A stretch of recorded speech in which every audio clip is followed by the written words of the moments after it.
दोस्तों आज हम समझते हैं कंट्रोल चार्ट कैसे बनाया जाता है या चार्ट पर गाड़ियाँ कैसे चलाई जाती हैं। तो सबसे पहले हमें चार्ट बनाने के लिए इस तरीके का एक चार्ट मिलता है जिसमें प्रॉब्लम लिखी होती हैं या गाड़ियाँ लिखी होती हैं, किस तरीके से गाड़ियाँ कौन सी चलानी है। उसके बाद एक स्पीड चार्ट और होता है हमारे पास, जो वो इसी के साथ मिलता है जब चार्ट बनाया जाता है। तो ये स्पीड चार्ट होता है कुछ इस तरीके का, इसमें 10 से लेकर 100 तक की स्पीड दी होती है। मैक्सिमम उसी स्पीड की गाड़ियाँ हमें चलानी होती हैं।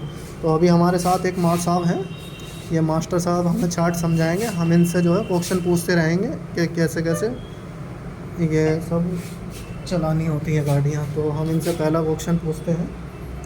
तो आप बताइए, इसमें वर्टिकल और हॉरिजॉन्टल लाइनें हैं, इनका सबसे पहले क्या क्या मतलब होता है? देखिए, इसमें दो लाइन जो है, जो एक वर्टिकल लाइन है वो दूरी को दर्शाता है। ये जो वर्टिकल लाइन है ये दूरी को दर्शाता है, और हॉरिजॉन्टल लाइन जो है वो समय को दर्शाता है। तो हॉरिजॉन्टल लाइन में जो हर एक लाइन जो है 1-1 मिनट का होता है, यानी कि उसका 6 ग्राफ का जो होता है 1 घंटा हो जाता है, और हर एक लाइन को 1-1 मिनट मानते हैं।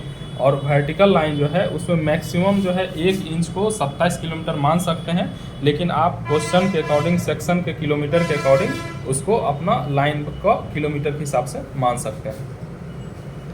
अच्छा, इसमें दूसरा क्वेश्चन बनता है, सेक्शन कितनी लाइन का होता है, मतलब किस ये ग्राफ में जो बनाया जाता है, जो कंट्रोल चार्टिंग का जो ग्राफ बनाया जाता है, ये ओनली सिंगल लाइन सेक्शन का बनाया जाता है ग्राफ, सिर्फ सिंगल लाइन सेक्शन का।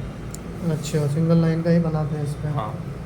और सिग्नलिंग का क्या स्टैंडर्ड होता है? सिग्नलिंग स्टैंडर्ड अलग अलग हो सकता है, जैसे standard 1 interlocking, standard 2 interlocking, standard 3 interlocking, इस तरह से होता है। और सिग्नलिंग सिस्टम में जैसे कि MSCLS हो सकता है, टॉक हो सकता है, मॉक हो सकता है, कुछ भी हो सकता है।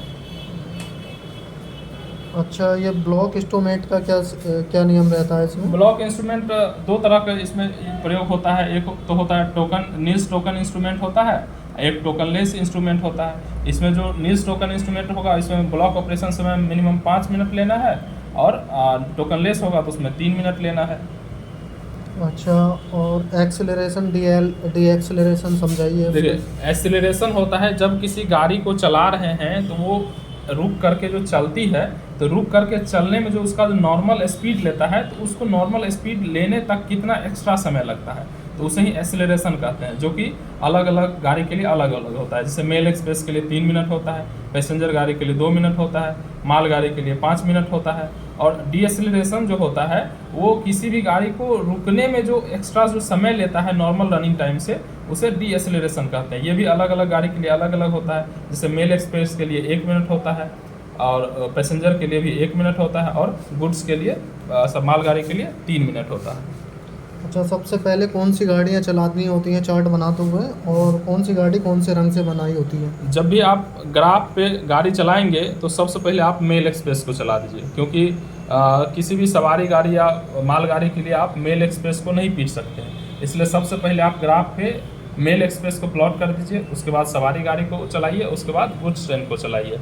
और जहाँ तक बात है कि किस किस कलर में चलाना है, तो मेल एक्सप्रेस को लाल पेन से चलाएँगे, पैसेंजर को नीला पेन से चलाएंगे, और जो माल गाड़ी होता है उसको हरा पेन से चलाएंगे, और जो स्पेशल गाड़ी या लाइट इंजन है या टावर वैगन है तो इसको काला पेन से चलाएंगे।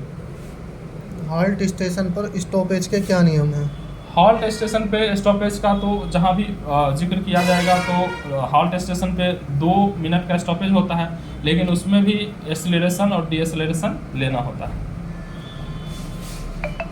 अच्छा, सिग्नल फेल होता है कहीं किसी स्टेशन पर, तो कितना स्टॉपेज का टाइम ऐड करना होता है?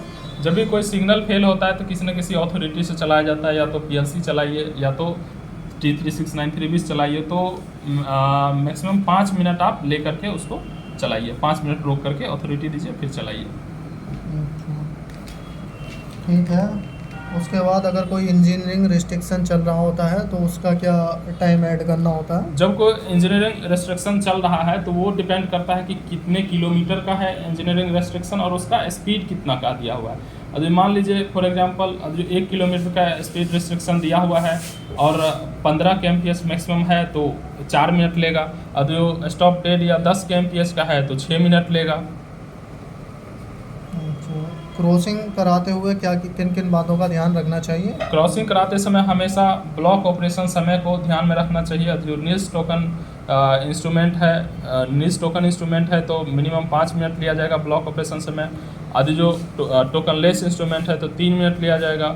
और तीसरा बात ये ध्यान रखना है कि क्रॉसिंग में कभी भी पैसेंजर गाड़ी के लिए मेल एक्सप्रेस को ज़्यादा नहीं पीटना है, वरीयता दिया जाएगा मेल एक्सप्रेस को। अच्छा, उसके बाद एडवांस प्लॉटिंग का क्या रहता है? एडवांस प्लॉटिंग आपको क्वेश्चन में मेंशन किया हुआ रहेगा कि कितने बजे से लेकर के एडवांस प्लॉटिंग और कितने समय तक के लिए करना है। तो आप एडवांस प्लॉटिंग पेंसिल से डॉट कर करके उसको एडवांस प्लॉटिंग 1 घंटा 1.5 घंटा जितना के लिए बोला गया उतना देर के लिए आप कर सकते हैं। देखो, चार्ट से संबंधित जो भी बातें हो सकती थी वो सभी बातें हम इस वीडियो में कवर कर लिए हैं। इससे आगे कोई बात नहीं होती। अगर आप इस वीडियो को देख लेते हैं पूरा तो आप चार्ट बनाना पूरा सीख जाएंगे। और उसके बाद आती है ये प्रैक्टिस।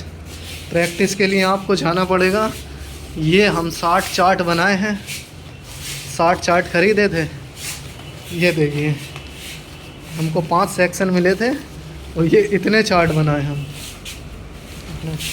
ये बंडल बोलो, बहुत चार्ट। ये जो गलतियां होती हैं चार्ट बनाते हुए वो सिर्फ प्रैक्टिस से दूर होती हैं। आप जितना प्रैक्टिस करेंगे कम से कम उतना 60 अच्छा चार्ट बना बनाए। पाएंगे और उतनी ही गलतियां दूर कर पाएंगे। 60 चार्ट बनाए हैं ये हमारे सभाई। तो भाई धन्यवाद। ये था हमारा वीडियो चार्ट जिसको कैसे अगर बनाते जानना है हैं। तो वो कमेंट करें, ठीक, उनको अच्छे से बताया जाएगा। धन्यवाद।